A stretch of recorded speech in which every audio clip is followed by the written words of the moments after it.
দাজ্জাল হবে কিয়ামতের পূর্বে এমন একজন ব্যক্তি, মোটা তাজা হবে, খাটো হবে, তার কোকড়ানো চুল হবে, তার উপরে চোখ থাকবে, তার একটি চোখ হবে অন্ধ, আরেকটি চোখ হবে টেড়া, তার কপালের মধ্যে কাফার কাফের লেখা থাকবে। এই যে এলাকার মধ্যে যাবে সর্বপ্রথম সে এসেই নবী দাবি করবে, এরপরে নিজেকে রব দাবি করবে। আল্লাহ পাক রব্বুল আলামিন তাকে বিশেষ কিছু ক্ষমতা দান করবেন তার ফিতনা প্রকাশ করবার জন্য। ঈমানদার আর বেঈমান তাদেরকে পরীক্ষা নেওয়ার জন্য দাজ্জাল ও মুসলমানের একটা পরীক্ষা। ওই ব্যক্তিকে দুই খণ্ড করে দিবে এবং খুব দূরে দুইটা খণ্ড দুই দিকে ফেলে দিবে, আবার দুইটা খণ্ডকে একত্রিত করে এই ব্যক্তিকে জীবিত করবে। এরপরে ওই ব্যক্তি জীবিত হয়ে ঈমানদার ব্যক্তি বলতে থাকবে, আমার এতক্ষণ পর্যন্ত যেতটুকু ঈমান ছিল যে তুমি দাজ্জাল, তুমি আমাকে হত্যা করার পর আবার জীবিত করে দেখিয়েছো, আমার ঈমান আগের চেয়ে আরো বেড়ে গেছে, তুমি সেই মিথ্যাবাদী দাজ্জাল। 40 দিন তার বিচরণ কাল থাকবে, জমিনের মধ্যে 40 দিন থাকবে। সাহাবায়ে কেরামের মধ্যে এক সাহাবী আল্লাহর পয়গম্বরকে জিজ্ঞাসা করেছেন, ইয়া রাসূলুল্লাহ, দাজ্জাল জমিনের মধ্যে কতদিন থাকবে? আল্লাহর পয়গম্বর বলেন, দাজ্জাল 40 দিন থাকবে, তবে প্রথম দিনটা হবে 1 বছরের সমান, দ্বিতীয় দিনটা হবে 1 মাসের সমান, তৃতীয় দিনটা হবে 1 সপ্তাহের সমান, বাকি দিনগুলো অন্যান্য দিনের মতোই কাটতে থাকবে, চলতে থাকবে। সাহাবায়ে কেরাম আবার প্রশ্ন করেছেন, ইয়া রাসূলুল্লাহ, তাহলে আমরা দৈনিকের নামাজগুলো কিভাবে আদায়? আপনি ইমাম মাহদিকে ঈসা আলাইহিস সালাতু ওয়াস সালাম বলবে, আমি শুধু দাজ্জালকে হত্যা করবার জন্য এসেছি, লিডারি করার জন্য আসি নাই। আপনি হবেন আমাদের নেতা, ইমাম মাহদিকে নেতা বানানো হবে। এবার হযরত ঈসা আলাইহিস সালাতু ওয়াস সালাম বলবে, আপনি আমার জন্য একটা বর্ষা এবং একটা ঘোড়া প্রস্তুত করেন, আমি দাজ্জালকে হত্যা করার জন্য। মাল কারিআহ, করাঘাতকারী। করাঘাতকারী কি? ওমা আদরাকা মাল কারিআহ। এরপরে আল্লাহ পাক আবার নবীজিকে জিজ্ঞাসা করেছেন, নবীজি আপনি কি জানেন করাঘাতকারী কি? আল্লাহ পাক আবার এরপরে কিয়ামত সম্পর্কে বর্ণনা করেছেন, ইয়াউমা ইয়াকুনুন নাসু কাল ফারাশিল মাবথুথ। কিয়ামত হলো এমন একটি দিন যেই দিনের মধ্যে মানুষ বিক্ষিপ্ত পতঙ্গের মতো বিভিন্ন জায়গায় ছড়ায়া ছিটায়া থাকবে। এটা কিয়ামতের ভয়ঙ্করের কারণে, কিয়ামতের কঠিন অবস্থার কারণে। তো আল্লাহ পাক দুনিয়াটা ক্ষণস্থায়ী বানিয়েছেন, দুনিয়াটা নশ্বর দুনিয়া, দুনিয়া একদিন শেষ হয়ে যাবে। দুনিয়ার নির্ধারিত একটা সময় দিয়ে আল্লাহ পাক দুনিয়া সৃষ্টি করেছেন। দুনিয়ার যখন সময় শেষ হয়ে যাবে, আল্লাহ পাক দুনিয়ার জগৎটা ভেঙ্গে চুরে চৌচির করে আল্লাহ তাআলা কিয়ামত সংগঠিত করবেন, এরপরে আখিরাত কায়েম করবেন। তো কিয়ামতের ভয়াবহতা, কিয়ামতের কঠিন অবস্থা আল্লাহ তাআলা কোরআনে কারীমের বিভিন্ন জায়গাতে বর্ণনা করেছেন। তবে দুনিয়া শেষ হয়ে যাওয়ার আগে আল্লাহ পাক শেষ হওয়ার পূর্বে কিছু সিগন্যাল দিবেন। যেমন ব্যাটারি যখন চার্জ শেষ হয়ে যায়, কিছু কিছু অটো দেখবেন ওটার মধ্যে সিগন্যাল করতে থাকে, লাল বাতি জ্বলতে থাকে বা আওয়াজ করতে থাকে, অর্থাৎ চার্জ ফুরিয়ে আসছে।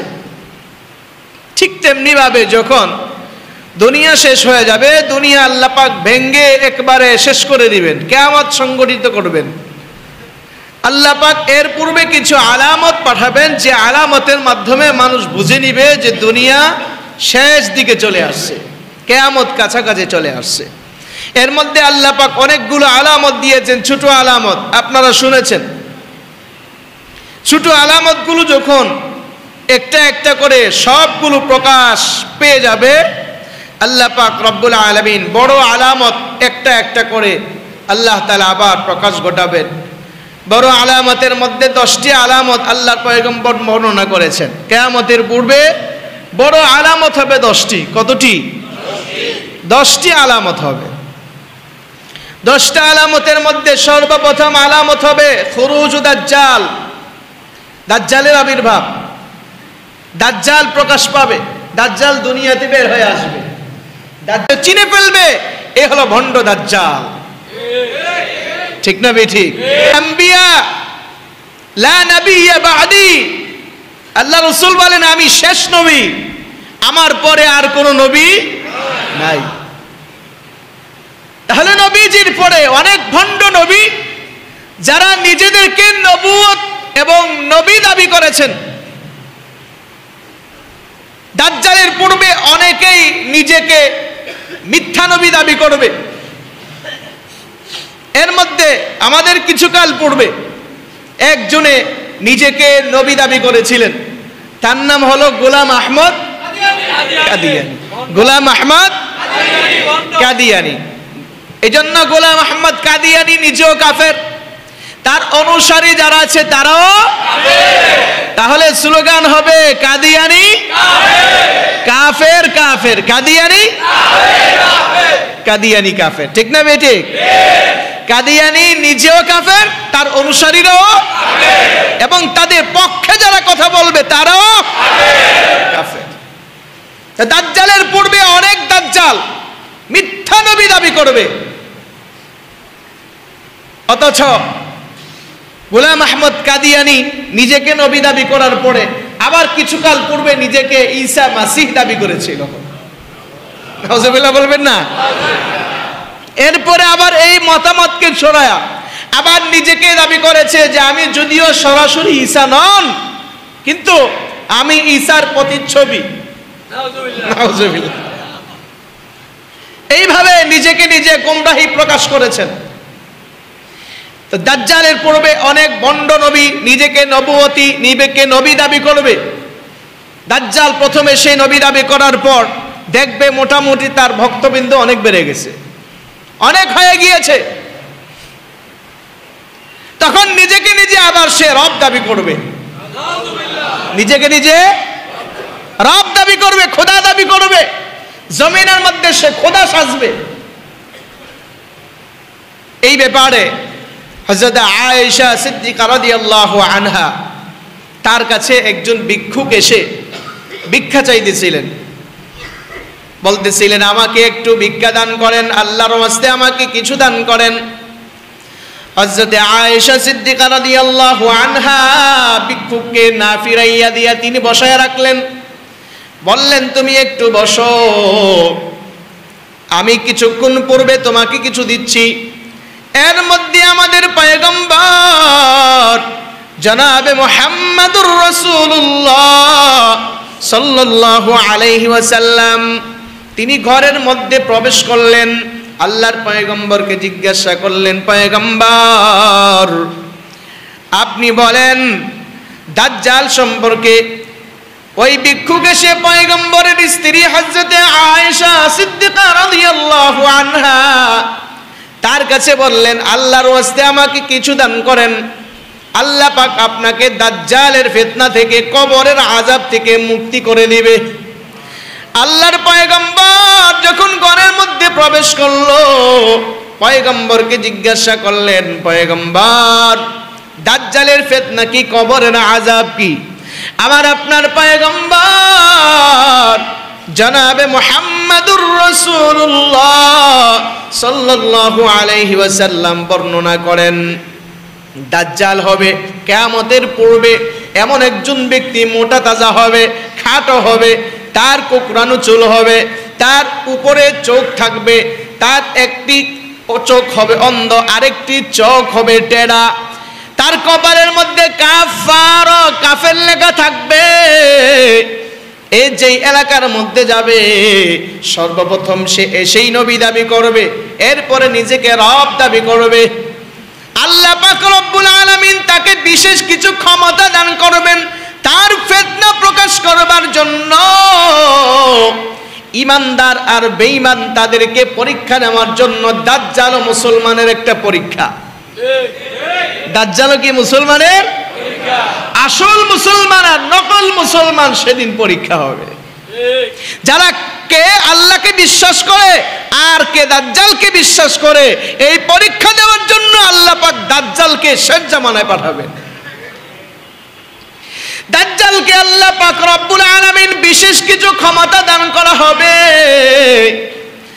দাজ্জাল জমিনের মধ্যে আসার পর সে এমনি ভাবে দেখা যাবে তার ক্ষমতা থাকবে, এক হাতে থাকবে আগুন, আরেক হাতে থাকবে পানি। যেই হাতে আগুন থাকবে সেই হাতে দেখা যাবে সে বলবে আমার এক হাতে হবে জান্নাত, আর এক হাত হবে জাহান্নাম।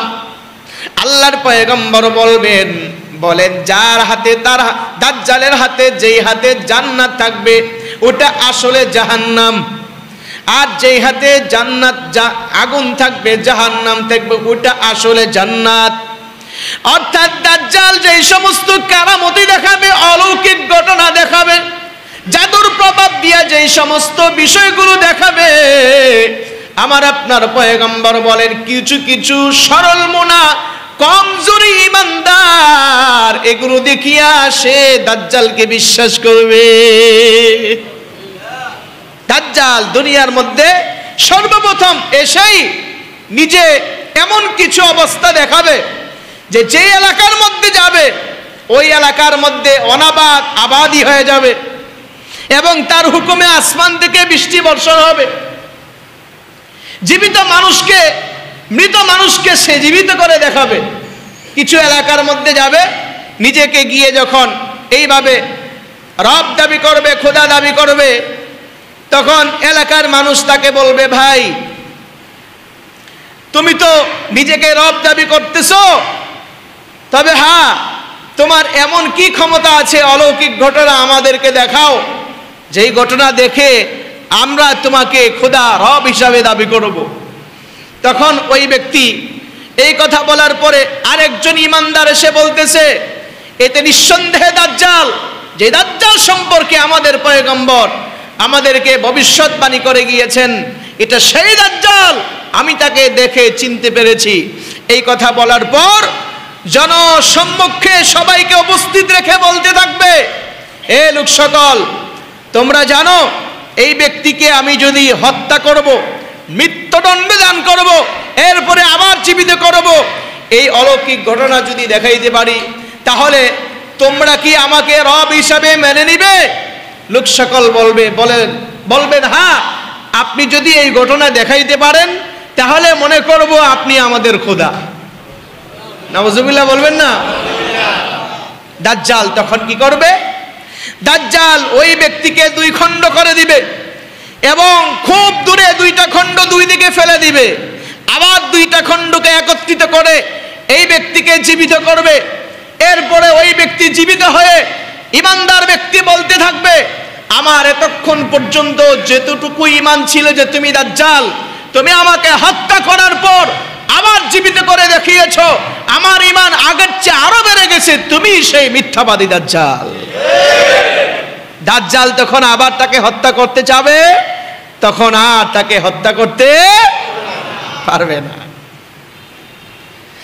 আমাদের পয়গম্বর জনাবে মুহাম্মদুর রাসূলুল্লাহ সাল্লাল্লাহু আলাইহি ওয়াসাল্লাম বর্ণনা করেন, দাজ্জাল যদি কাউকে তার আগুনের মধ্যে জাহান্নামের মধ্যে ফেলে দেয়, কোন ইমানদারকে জাহান্নামের মধ্যে যদি ফেলে দেয়, তাহলে ওই ব্যক্তি তার জাহান্নামের মধ্যে যদি থেকে সূরা কাফিরুন তেলাওয়াত করে, আল্লাহ পাক রব্বুল আলামিন তার জাহান্নাম থেকে তাকে মুক্ত করে দিবে।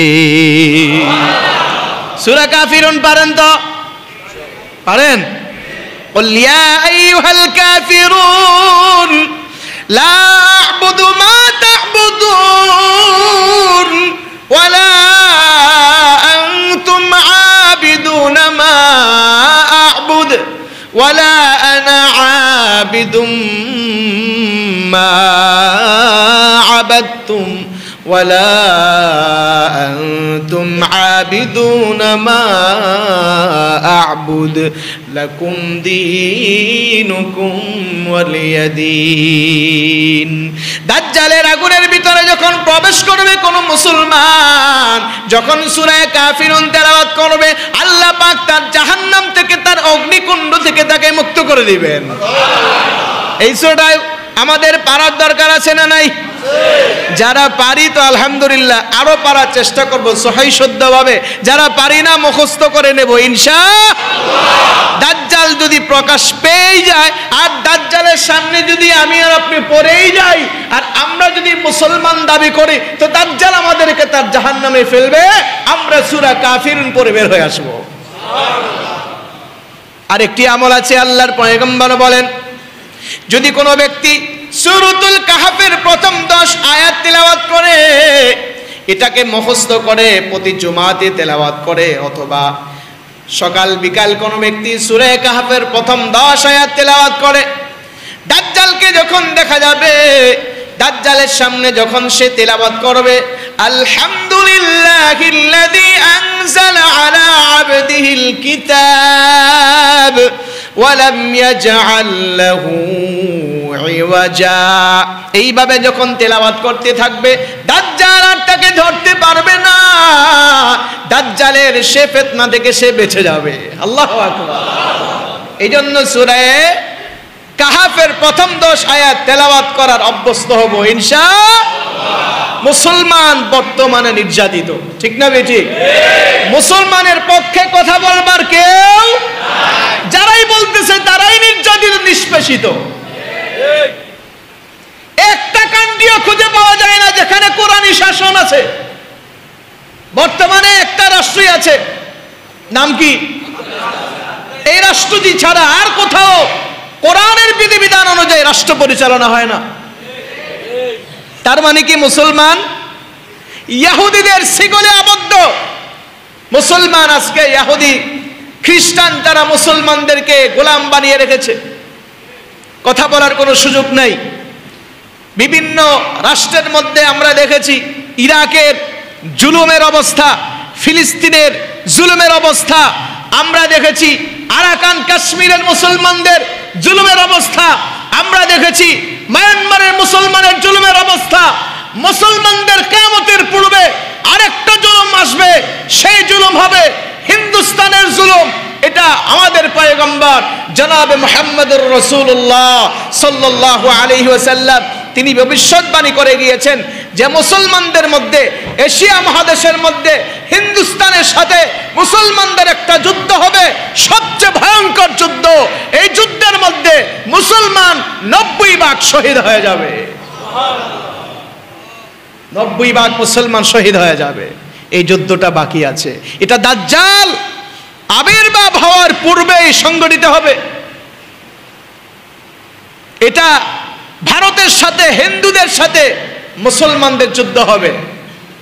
এই যুদ্ধ কখন লেগে যায় এটা বলা যায় না, তবে যুদ্ধ খুব কাছাকাছি সময় আসতে পারে। এটা কিছু কিছু আলামত আস্তে আস্তে প্রকাশ পাচ্ছে, ঠিক না বে ঠিক? এই জন্য এই যুদ্ধে, হিন্দুস্তানের যুদ্ধে যারা অংশগ্রহণ করবে তারাই হবে আখির নবীর উম্মত। হিন্দুস্তানের যুদ্ধে হিন্দুদের বিরুদ্ধে যারা এই যুদ্ধে অংশগ্রহণ করবে না, তারা এই যুগের বড় মুনাফিক হবে, তারা বেঈমান হয়ে মৃত্যুবরণ করতে হবে। সুতরাং দাজ্জালের পূর্বে আবির্ভাব হবে হিন্দুস্তানের যুদ্ধ, যাকে পয়গম্বর গুজওয়ায়ে হিন্দ বলে আখ্যা দিয়েছেন, যাকে নাম দিয়েছেন গুজওয়ায়ে হিন্দ বলে। এই জন্য গুজওয়ায়ে হিন্দের যুদ্ধ সামনে সংগঠিত হওয়ার সম্ভাবনা কখন আছে এটা বলা যায় না। দাজ্জাল আবির্ভাব হওয়ার পূর্বেই হবে, কারণ বিভিন্ন জায়গাতে, বিভিন্ন রাষ্ট্রে, পুরা বিশ্ব জুড়ে মুসলমান নির্যাতিত হবে। আজকে আমরা প্রত্যেকটা রাষ্ট্রের ভিতরে মুসলমান নির্যাতিত হতে দেখতেছি, আর শেষ নির্যাতিত হবে এই এশিয়া মহাদেশের মধ্যে মুসলমানের সাথে হিন্দুদের যুদ্ধের নির্যাতন, ঠিক না বে ঠিক? তবে একটা সুসংবাদ হলো, এই যুদ্ধে যদিও মুসলমান অধিকাংশ শহীদ হবে, কিন্তু এই যুদ্ধের ফলাফল হবে মুসলমানদের বিজয়। আলহামদুলিল্লাহ বলবেন না? এইভাবে যখন দেখবে মুসলমানদের বিজয় শুরু হচ্ছে, দাজ্জাল নিজেকে নিজে আর ধরে রাখতে পারবে না, খুব রাগে ফেটে এরপরে সে নিজেকে আত্মপ্রকাশ ঘটাবে। এসে নিজের অবস্থা, তার ক্ষমতা আল্লাহ পাক যতটুকু তাকে দিয়েছে, এই ক্ষমতা প্রকাশ করার জন্য জমিনের মধ্যে বিচরণ করা শুরু করবে। দাজ্জাল আবির্ভাব হওয়ার পরপরই সে এইভাবে যখন পুরা পৃথিবীর মধ্যে বিচরণ করবে, 40 দিন তার বিচরণকাল থাকবে, জমিনের মধ্যে 40 দিন থাকবে। সাহাবায়ে কেরামের মধ্যে এক সাহাবী আল্লাহর পয়গম্বরকে জিজ্ঞাসা করেছেন, ইয়া রাসূলুল্লাহ, দাজ্জাল জমিনের মধ্যে কতদিন থাকবে? আল্লাহর পয়গম্বর বলেন, দাজ্জাল 40 দিন থাকবে, তবে প্রথম দিনটা হবে 1 বছরের সমান, দ্বিতীয় দিনটা হবে 1 মাসের সমান, তৃতীয় দিনটা হবে 1 সপ্তাহের সমান, বাকি দিনগুলো অন্যান্য দিনের মতোই কাটতে থাকবে, চলতে থাকবে। সাহাবায়ে কেরাম আবার প্রশ্ন করেছেন, ইয়া রাসূলুল্লাহ, তাহলে আমরা দৈনিকের নামাজগুলো কিভাবে আদায় করব? সূর্য যদি নাই ডুবে যায়, দিনের যখন তারতম্য বুঝতে পারবো না, তখন আমরা 5 ওয়াক্ত নামাজ কিভাবে আদায় করব? আল্লাহর পয়গম্বর তখন জবাব দিয়েছিলেন, সময়ের প্রতি তোমরা অনুমান করে তোমরা তখন 5 ওয়াক্ত নামাজগুলো আদায় করবা, কারণ দিন রাত ঠিকই হতে থাকবে, কিন্তু জাদু করে দাজ্জাল নিজেকে নিজে বরত্ব প্রকাশ করবার জন্য তার জাদুর প্রভাবে দিন আর রাত মানুষ পার্থক্য করতে পারবে না। মানুষের ভিতরে এতটাই জাদুর প্রভাব দাজ্জালের পড়বে যে দিন রাত পর্যন্ত মানুষ তখন পার্থক্য করতে পারবে না। আল্লাহর পয়গম্বর বলেন, যখন দাজ্জালের ফিতনায় পড়ে দিন রাত যখন তোমরা পার্থক্য করতে না পারবে, 5 ওয়াক্ত নামাজ তখন তোমরা সময়ের মধ্যে অনুমান করে আদায় করবা। অর্থাৎ ঘড়ি তো তখন ঠিকই থাকবে, ঘড়ির কাঁটার দিকে তাকায়া তখন আমরা ঘড়ির কাঁটা ঠিকই চলবে। 1টা বাজে জোহরের নামাজ পড়েছি, 1টা বাজে জোহরের নামাজ পড়বো, তারপরে আবার 5টা আসবে, 5টার মধ্যে আসরের নামাজ পড়বো, 7টায় মাগরিব পড়বো, এমনি ভাবে 8:30টায় এশার নামাজ পড়বো, আবার দেখা যায় ফজরের নামাজ 4:45টায় আদায় করব। এইভাবে আদায় করার ঘড়ির কাঁটার দিকে খেয়াল করে করে তখন আমাদেরকে সময় অনুমান করে 5 ওয়াক্ত নামাজ আদায় করার জন্য আমাদের পয়গম্বর আদেশ করেছেন। এই জন্য দাজ্জালের ফিতনাটা খুব কঠিন একটা ফিতনা।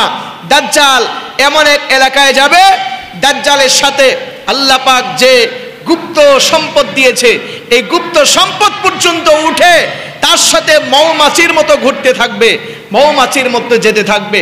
এমন একটা এলাকায় বিচরণ করবে, ওই জায়গায় গিয়া বলবে, হে লোক সকল, তোমরা আমাকে রব দাবি করো, দেখো তোমাদের পিতা মাতা যদি সাক্ষী দেয় যে তোমরা আমাকে রব মানবা, তোমাদের মৃত পিতা মাতা জীবিত হয়ে যদি তারা বলে আমাকে রব মানার জন্য, তোমরা কি তখন আমাকে রব মানবে?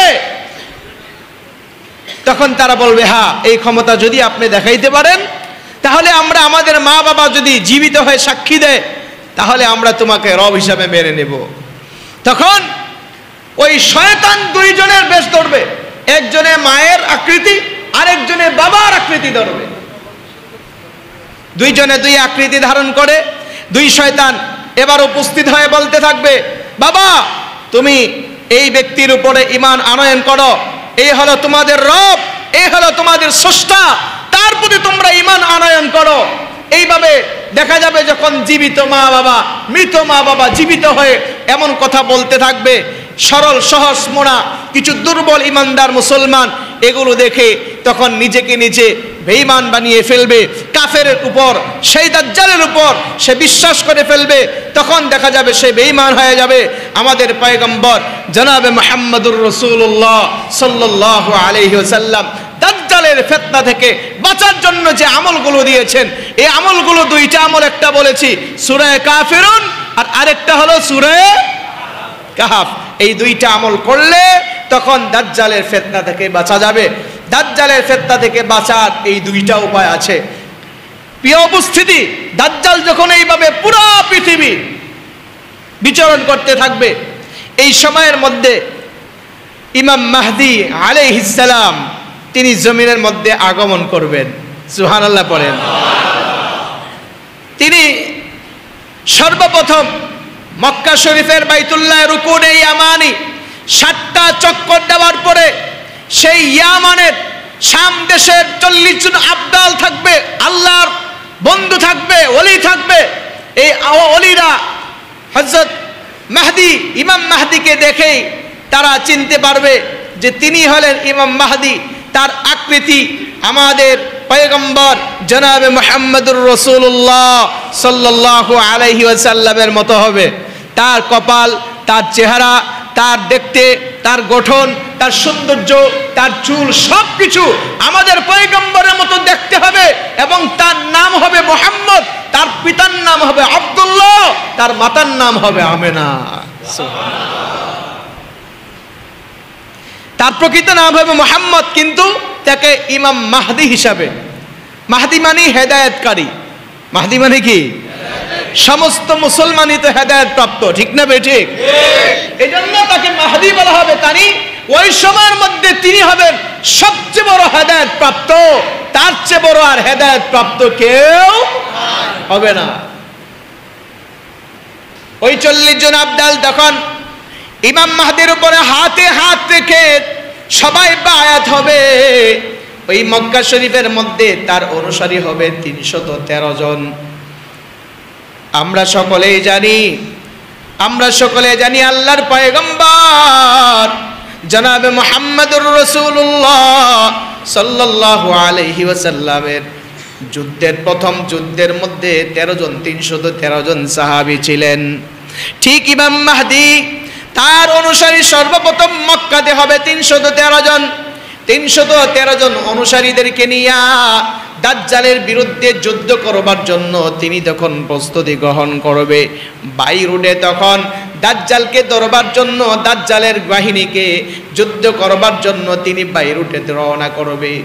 সেখানে যাবে দাজ্জাল, ওই সময় থাকবে মক্কা শরীফের আশেপাশে, বাইতুল মুকাদ্দাসের আশেপাশে। ইমাম মাহদি তার লস্কর নিয়ে, তার বাহিনী নিয়ে, মুসলমানদের বাহিনী নিয়ে তখন দাজ্জালের দিকে রওনা করবে। ওই জায়গাতে গিয়া যখন একত্রিত হবে, ওই জায়গায় যাওয়ার আগে দামেস্কের এক মসজিদের মধ্যে ইমাম মাহদি এবং তার বাহিনী আসরের নামাজ আদায় করবে। ওই সময় আল্লাহ পাক রব্বুল আলামিন দাজ্জালকে খতম করবার জন্য, দাজ্জালকে জমিন থেকে বিদায় দেওয়ার জন্য আল্লাহ পাক রব্বুল আলামিন ঈসা আলাইহিস সালাতু ওয়াস সালামকে আসমান থেকে আল্লাহ পাক রব্বুল আলামিন অবতীর্ণ করবেন। ঈসা আলাইহিস সালাতু ওয়াস সালাম এখনো মৃত্যুবরণ করে নাই। আল্লাহু আকবার। যখন খ্রিস্টানরা ঈসা আলাইহিস সালাতু ওয়াস সালামকে হত্যা করবার জন্য যখন ঘরের মধ্যে গিয়েছে, আল্লাহ পাক রব্বুল আলামিন ঈসা আলাইহিস সালামের আকৃতি ধরায়া এক ব্যক্তিকে, ওই খ্রিস্টানদের মধ্যে যিনি পয়গম্বরকে ধরায়া দেওয়ার জন্য চেষ্টা চালিয়েছেন, তাকে ঈসা আলাইহিস সালামের আকৃতি ধরায়া আল্লাহ পাক তাকে বসায় রেখেছে। আর ঈসা আলাইহিস সালামকে জিবরাইল আলাইহিস সালামের মাধ্যমে আসমানে নিয়ে গেছে। এটা আরেকটা ঘটনা, ওই দিকে যাচ্ছি না। হযরত ঈসা আলাইহিস সালাতু ওয়াস সালাম জমিনের মধ্যে অবতীর্ণ করবেন। 2টা কাপড় থাকবে, নীল কাপড় পরিধান করিয়া 2 জন ফেরেশতার কাঁধে বর করিয়া তিনি আসমান থেকে অবতীর্ণ হবেন। দামেস্কের মসজিদের মিম্বারে সাদা গম্বুজের উপরে আল্লাহর পয়গম্বর হযরত ঈসা আলাইহিস সালাতু ওয়াস সালাম অবতীর্ণ হবেন। তার অবতীর্ণের খবর শুনিয়া হযরত ইমাম মাহদি আলাইহিস সালাতু ওয়াস সালাম তার সাথে সাক্ষাৎ করতে যাবে। আসরের নামাজের মধ্যে কাতারে দাঁড়াবে। তখন জানা যাবে ঈসা আলাইহিস সালাম অবতীর্ণ হয়ে গেছেন। ঈসা আলাইহিস সালাতু ওয়াস সালাম আমাদের মসজিদে এসে গেছে। ইমাম মাহদি তখন তার সাথে সাক্ষাৎ করিয়া তাকে মসজিদে নিয়ে আসবে। এরপরে বলবে, আপনি আজকের নামাজের ইমামতি করবেন। হযরত ঈসা আলাইহিস সালাতু ওয়াস সালাম বলবে, না, আমি ইমামতি করব না, আপনি ইমামতি করেন, আমি আপনার মুসল্লি হব। আল্লাহু আকবার। ওই আসরের নামাজ আদায় করার পর তখন ইমাম মাহদি বলবে, আমাদের এই জামাতের আপনি আজ থেকে দায়িত্ব পালন করবেন, আমাদের লিডার আপনি। ইমাম মাহদিকে ঈসা আলাইহিস সালাতু ওয়াস সালাম বলবে, আমি শুধু দাজ্জালকে হত্যা করবার জন্য এসেছি, লিডারি করার জন্য আসি নাই। আপনি তিনিই হবেন আমাদের নেতা, ইমাম মাহদিকে নেতা বানানো হবে। এবার হযরত ঈসা আলাইহিস সালাতু ওয়াস সালাম বলবে, আপনি আমার জন্য একটা বর্ষা এবং একটা ঘোড়া প্রস্তুত করেন, আমি দাজ্জালকে হত্যা করার জন্য আমি রওনা করতেছি। হযরত ঈসা আলাইহিস সালাতু ওয়াস সালাম সহ হযরত ইমাম মাহদি সবাই মিলিয়া এবার সিরিয়ার দিকে রওনা করবে। বাইতুল মুকাদ্দাসের আশেপাশে একটা জায়গার নাম বাবুল লুত, ওই জায়গায় গিয়ে দাজ্জালকে পাওয়া যাবে। আল্লাহু আকবার। ওই দাজ্জালকে ওই জায়গার মধ্যে হত্যা করা হবে। দাজ্জাল যখন দেখা যাবে তাকে হত্যা করা হবে, সংক্ষিপ্ত সময় শেষ হয়ে গিয়েছে। এরপরে আরো ঘটনা আছে, আমরা শেষ পর্যন্ত জানলাম দাজ্জালকে হত্যা করবে ঈসা আলাইহিস সালাতু ওয়াস সালাম। ইমাম মাহদি এবং তার সৈন্যবাহিনী যারা থাকবে তারা সবাই মিলে ইহুদিদের বিরুদ্ধে ঈসা আলাইহিস সালাম এবং ইমাম মাহদি মুসলমান সবাই মিলে ইহুদি এবং দাজ্জালের বিরুদ্ধে যুদ্ধ করবে। আর দাজ্জালের যে অনুসারী হবে তারাই বর্তমানে ইসরায়েলি সন্ত্রাসী বাহিনী, ঠিক না বেঠি? এই জন্য তাদেরকে কোনোভাবেই আমরা তাদের প্রশ্রয় দিতে পারি না, তাদের কোনো পণ্য আমরা কখনো গ্রহণ করতে পারি না। আমরা তাদের পণ্য বর্জন করে বয়কট করে চলবো ইনশাআল্লাহ।